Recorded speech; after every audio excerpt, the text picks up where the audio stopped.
السلام عليكم ورحمة الله وبركاته. النهاردة هنعمل قرقش الفلاحي بطريقة سهلة خالص. النهاردة معايا كمية الدقيق كيلو دقيق. احط عليهم 2 معلقتين سمسم كبيرة، طبعا محمصاهم على البوتاجاز، مينفعش نحطهم كده، حمصتهم على البوتاجاز. معلقتين، لو عايز احط شمر وينسون زي ما انت عايز. حطيت عليهم معلقتين خميرة كبيرة ومعلقتين سكر كبيرة ونص معلقة ملح. طبعا الكيلو دقيق هياخد معلقتين سمسم كبيرة ومعلقتين سكر ومعلقتين خميره ونص معلقه ملح. طبعا انا حاطه باكو الفانيليا هنا عشان يخلي ليها ريحه حلوه، لو مش عايزه تحطيه مفيش مشكله. كميه الكيلو دقيق بتاخد كوبايتين زيت وسمنه، كوبايه زيت او كوبايه سمنه او الاتنين زيت زي ما انت عايز، المهم هم بياخدوا كوبايتين. طبعا انا استغليت وعملت كوبايتين زيت عشان ما نحبش السمنه في اي حاجه.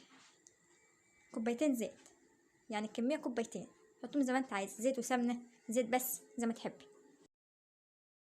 هنبدا بقى نبس الدقيق كويس جدا عشان ما يكلكعش وما يكونش في اي حته مكلكعه. هنبس طبعا بالطريقه دي كده.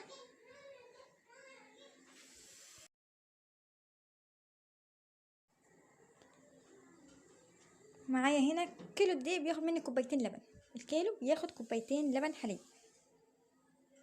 طبعا لو حسيتي ان الكميه العجينه مرقت منك وانت بتشتغلي، زودها شويه دقيق هتقوم ماسكه تاني. ولو لقيتها طبعا عايزه شويه لبن مفيش مشكله، حط لها شويه لبن.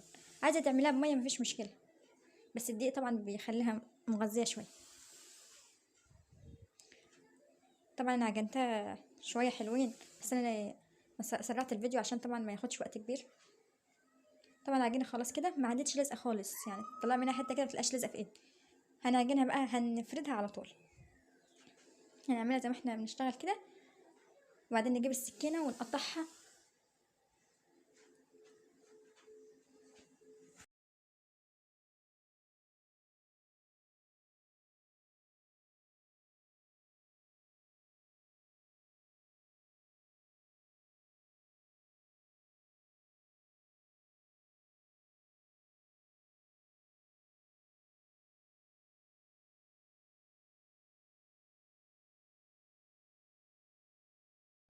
هنبدا طبعا نقطعها بالسكينه بالشكل ده كده، ونرصها طبعا في الصواني ونسيبها لمده 5 دقايق، نسيبها شويه ترفع.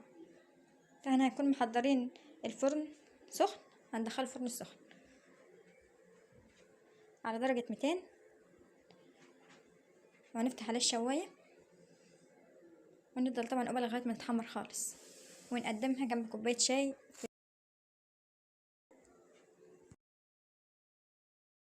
في القناه تضغطي تحت القناه على زر اشتراك وتفعلي زر الجرس وتضغطي على اللايك.